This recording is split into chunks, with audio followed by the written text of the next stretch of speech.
Dan pemirsa untuk membahasnya lebih lanjut terkait dengan RKUHP yang baru saja disahkan menjadi undang-undang di rapat paripurna DPR RI. Kita akan berbincang langsung melalui daring pemirsa bersama dengan Wakil Menteri Hukum Prof. Edward Syarif Omar Hiyarij atau Prof. Edi Hiyarij. Selamat sore Prof. Edi. Selamat sore Mbak Anissa. Baik, Prof. Edi, terima kasih sudah meluangkan waktu untuk pemirsa Berita Satu Utama. Prof. Edi, mungkin saya akan langsung saja. Prof, sebetulnya apa yang melatar belakangnya atau kemudian semangat ya yang digaungkan oleh pemerintah dan legislatif terkait dengan pengesahan dari RKUHP ini menjadi undang-undang, Prof. Edi? Ya, kita tahu bahwa pada tanggal 2 Januari 2026, KUHP sebagai hukum material akan berlaku. Banyak substansi dalam KUHP nasional itu belum ditindaklanjuti atau tidak ada padanannya dalam KUHP yang lama. Inilah yang melatar belakangi KUHP harus segera disahkan sebagai hukum formil untuk menegakkan KUHP nasional yang berlaku pada tanggal 2 Januari 2026 bersamaan dengan KUHP yang baru. Oke, meski begitu ternyata di lapangan begitu ya pada faktanya KUHP yang baru disahkan ternyata masih menuai pro dan kontra, Prof. Edi, di masyarakat. Bagaimana menurut Anda?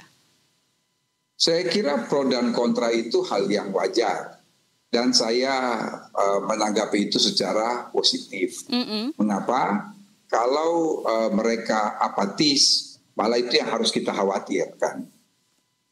Tapi kalau mereka kritik, mereka proaktif untuk melihat KUHP ini lebih lanjut, ini pertanda baik.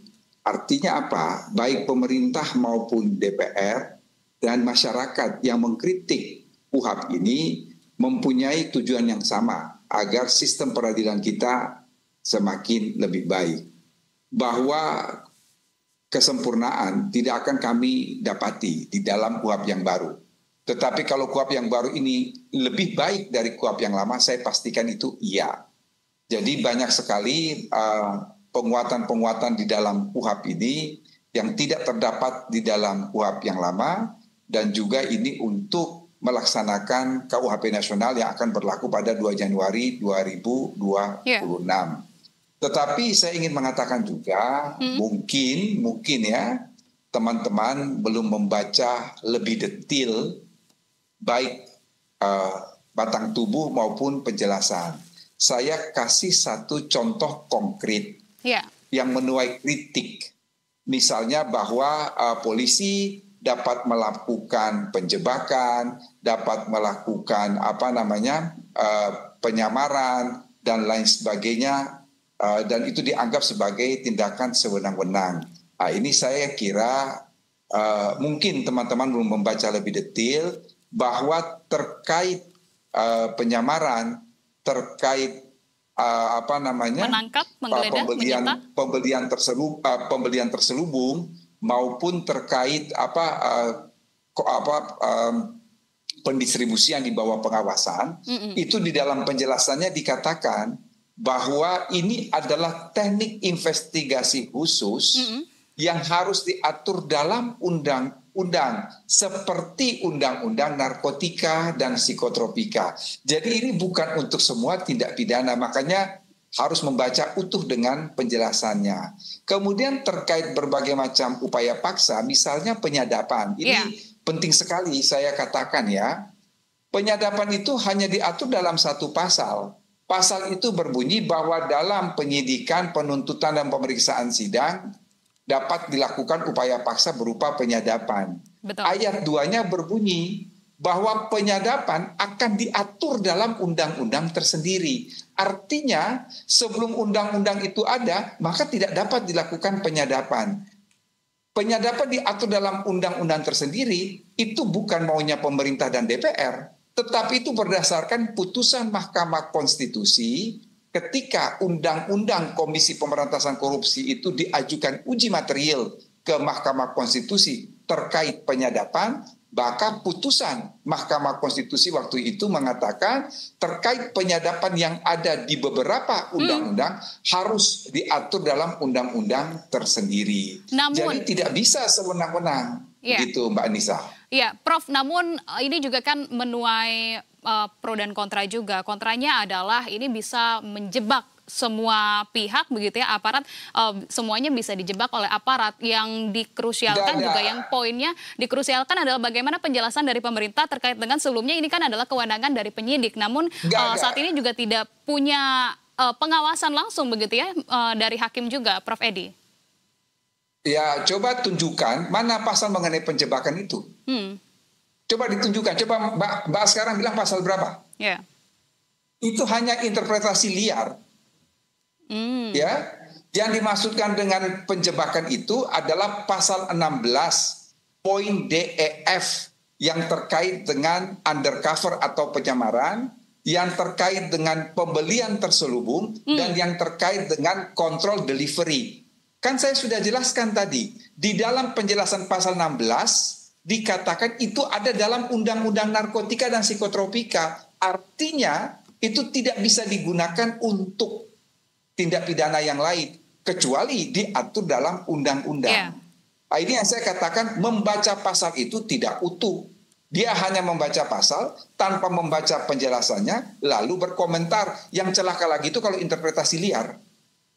Mana ada mengenai entrapment atau penjebakan di dalam KUHP? Tolong tunjukkan pasalnya. Itu kan interpretasi liar.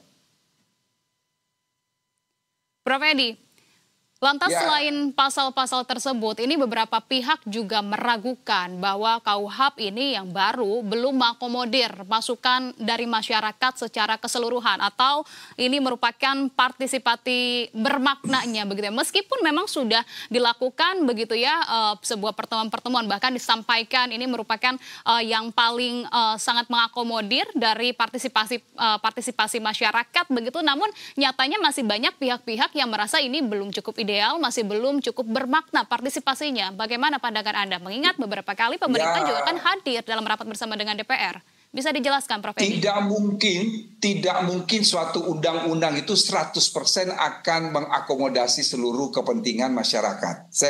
Saya ulangi sekali lagi ya.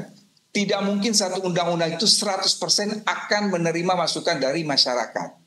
Ya, pasti ada pertimbangan-pertimbangan, apalagi antara yang satu dengan yang lain itu dia kontra secara diametral.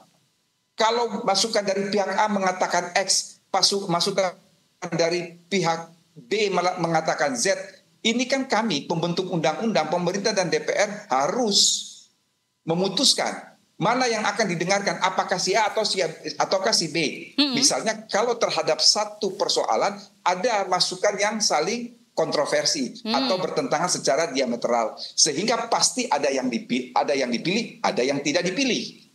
Disinilah tugasnya pemerintah dan DPR sebagai pembentuk undang-undang, mengapa menerima yang A tetapi menolak yang B, atau sebaliknya menolak yang A tetapi menerima yang B. Jadi meaningful participation itu yang pertama adalah hak masyarakat untuk didengarkan. Pemerintah sudah mendengarkan itu. Komisi 3 DPR sudah melakukan RDPU. Kemudian yang kedua adalah hak untuk dipertimbangkan.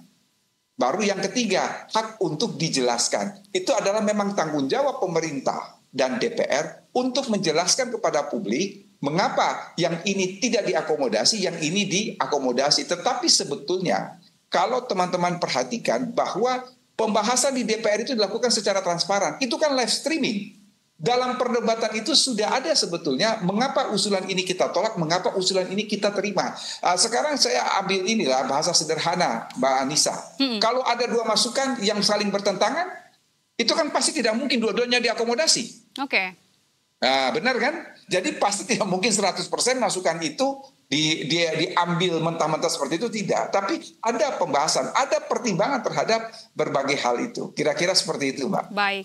Oke, baik. Tentu ini juga kita harapkan begitu ya, dari berlakunya RKUHP yang baru pada Januari 2026 nanti juga bisa memberikan pembaruan yang baik juga, sebagaimana yang tadi Anda sampaikan juga. Prof Edi, terima kasih banyak kalau begitu atas penjelasan dan juga klarifikasi yang sudah diberikan untuk pemirsa Berita Satu Utama. Salam sehat selalu, Prof Edi.